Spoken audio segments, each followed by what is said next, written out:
Desde que nace la revolución industrial, donde vemos cómo la maquinaria va cambiando y va reemplazando al ser humano como trabajador. Desde ese entonces vemos cómo el capitalismo se fue consolidando, y digo que se fue consolidando porque empezó a crecer una política económica, pero muy alejada de una política social y humana, donde la propiedad privada excluyó a la clase trabajadora e impidió que la clase trabajadora se desarrollara en condiciones humanas y sanas.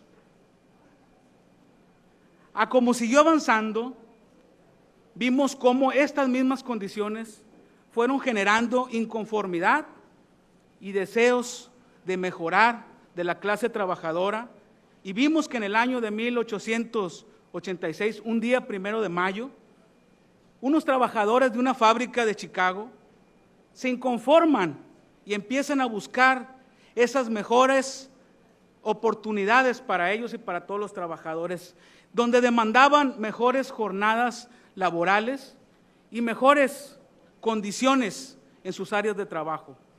También mejores salarios, ya que no se les garantizaba ni seguridad en aquel tiempo. Cosa que después, poco a poco, fue retomada y se incluyó en alguna carta magna de algunos países sobre los derechos que tenemos nosotros. Y en ese sentido es como llegamos nosotros hasta esta época, donde vemos que aún todavía nos falta seguir avanzando en el tema, donde los trabajadores, aún en algunas ciudades, algunos países, no se nos garantiza ni siquiera lo más mínimo de condiciones ni de salario. Datos del Banco de México, quien es el encargado de la política monetaria del país y de la evaluación de los mercados laborales, dicen año con año que nuestro estado de Sinaloa es el que menores salarios tiene en todo el país. Y esto se debe a una gran condición.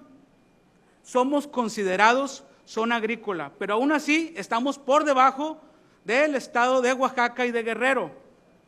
Por eso nosotros tenemos que hacer un llamado a todos los involucrados para que podamos juntos empezar a trabajar en pro de toda la clase trabajadora de nuestro estado, ya que también les quiero comentar que en esos mismos datos que se arrojan, el mismo IMSS dice que en Sinaloa solamente el 16.5% de los registros de trabajadores pertenecen a la zona agrícola, siendo más del 60% los que pertenecen a actividades de comercio y de servicios.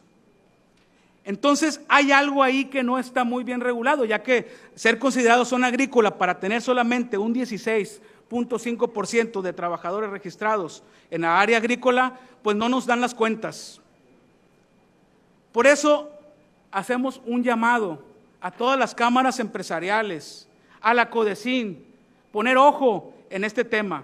Y quiero decirles que el gobierno de la Cuarta Transformación ha buscado cómo mejorar esas condiciones. En los 3 años que lleva de gobierno el presidente Andrés Manuel López Obrador, se ha logrado un incremento del 60% en el salario mínimo, donde pasó desde 88.36 a 141.70, sin contar las zonas fronterizas, que han sido mayor beneficiadas en este término. Por eso nosotros requerimos de que ya hagamos el trabajo que se requiere, porque aquí en Sinaloa las mayores actividades pertenecen al sector terciario.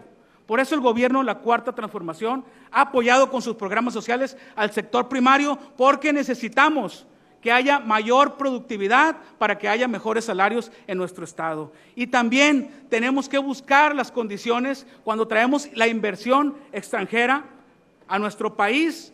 Tenemos que garantizarle a nuestra clase trabajadora que haya mejores condiciones y no aplicar las políticas con las cuales ellos vienen, donde pues vemos que hay mucha inversión extranjera, hay mucho empleo, como dicen, con la inversión extranjera, pero con salarios muy mal pagados.